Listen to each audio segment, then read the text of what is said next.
May June মাস আসলে বিদ্যুতের ভূতুড়ো বিলের অভিযোগ বাড়ে। বছরের এই 2 মাসে যেন ভূত চাপে প্রিপেইড মিটারের ঘাড়ে। গ্রাহকদের অভিযোগ অতিরিক্ত কাটা হচ্ছে। এ নিয়ে বিদ্যুৎ অফিসগুলোতে অভিযোগের পাহাড়, কিছু এলাকায় বিক্ষোভ করেন গ্রাহকরা, যা আদালত পর্যন্ত করায়। বিদ্যুৎ বিভাগের দাবি, মিটার নিয়ে ভুল বোঝাবুঝির জন্যই নাকি এই সমস্যা। শরীদ খানের রিপোর্ট। মোহাম্মদপুরের বাসিন্দা AH তুর্য গেল ফেব্রুয়ারিতে স্মার্ট মিটার নেয়ার পর থেকেই বাড়ছে তার বিদ্যুৎ বিল। গেল মাসে যা দ্বিগুণেরও বেশি বাড়ে। কোনো মাসে যখন বিল বেশিও আসতো পোস্টপেড সিস্টেমে, তা 4-4.5 টাকার বেশি আসে না, কিন্তু যেটা গত মাসে মোটামুটি 10,000 টাকার মতন চলে আসছে। জুন মাসের বিল দেওয়ার পর জমা ছিল 66 টাকা। নগদের কাছে সব গ্রাহকই প্রিয়, তাই তো সারা দেশে ক্যাশ আউট চার্জ সবচেয়ে কম। পরদিনই বকেয়া বিল দাঁড়ায় 747 টাকায়, আর এক সপ্তাহের মধ্যেই যা বেড়ে যায় 2284 টাকা। পুরাটাই ক্লিয়ার করে দিলাম 30 তারিখে। 1 তারিখে আমার আবার বিল জেনারেট হলো প্রায় 770 টাকার মতন। তো এটার কোনো হিসাব আমরা পাচ্ছি না। মিরপুরের প্রদীপ কুমারেরও একই অভিযোগ। ডেস্কোর এই গ্রাহকের দাবি, এপ্রিলে তার বিল ছিল 1970 টাকা, মে মাসে হয় 2197 টাকা, আর জুনে হয় 2800 টাকা।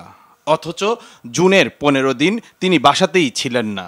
মাসের অর্ধেক সময় আমি বিদ্যুৎ ব্যবহার করেছি, সেটা খুব কম হওয়া উচিত, কিন্তু দেখা যাচ্ছে উল্টো হলো।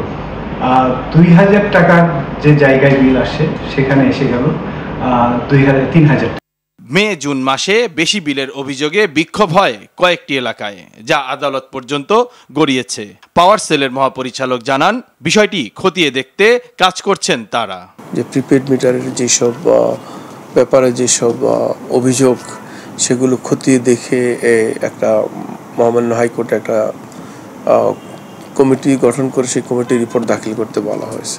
মূলত যেটা হয়েছে কি, যে এটা আমি বলবো যে গ্রাহকদেরকে আমরা ওইভাবে সচেতন করতে পারিনি। সেই সচেতনের অভাবেই গ্রাহকগণ এই বিলের ব্যাপারে তাদের কিছু ভুল বোঝাবুঝি রয়েছে।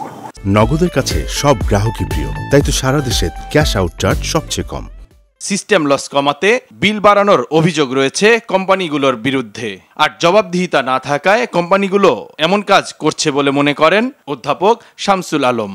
কোনো ভুল বোঝাবুঝির এসব বিষয় কোনো পেশাদারি কথা নয়। ভোক্তা বলছে তার বিদ্যুৎ বিল বেশি আসছে, এটা যাচাই বাছাই করা রাষ্ট্রের মৌলিক দায়িত্ব। অভিযোগ নিয়ে যা হচ্ছে এবং অভিযোগ নিষ্পত্তিকারী কর্তৃপক্ষ যা আচরণ করছে, অপরাধযোগ্য কাজ করছে। ভোক্তা যে বিদ্যুৎ খরচ করে, ইয়ার এন্ডিং এ এসে বিদ্যুৎ সিস্টেম লস কমানোর জন্য বিলের সঙ্গে অতিরিক্ত বিদ্যুৎ খরচ দেখানো হয়, এর প্রমাণ অনেক ক্ষেত্রেই পাওয়া গেছে। 2020 সালেও দেশ জুড়ে ভুতুড়ে বিলের অভিযোগে তদন্ত কমিটি করে বিদ্যুৎ বিভাগ। কারসাজির অভিযোগে কয়েকজনের শাস্তিও হয়। তবে মে জুন আসলেই বেশি বিলের অভিযোগ থেকেই গেছে। শরীয়ত খান, RTV, ঢাকা।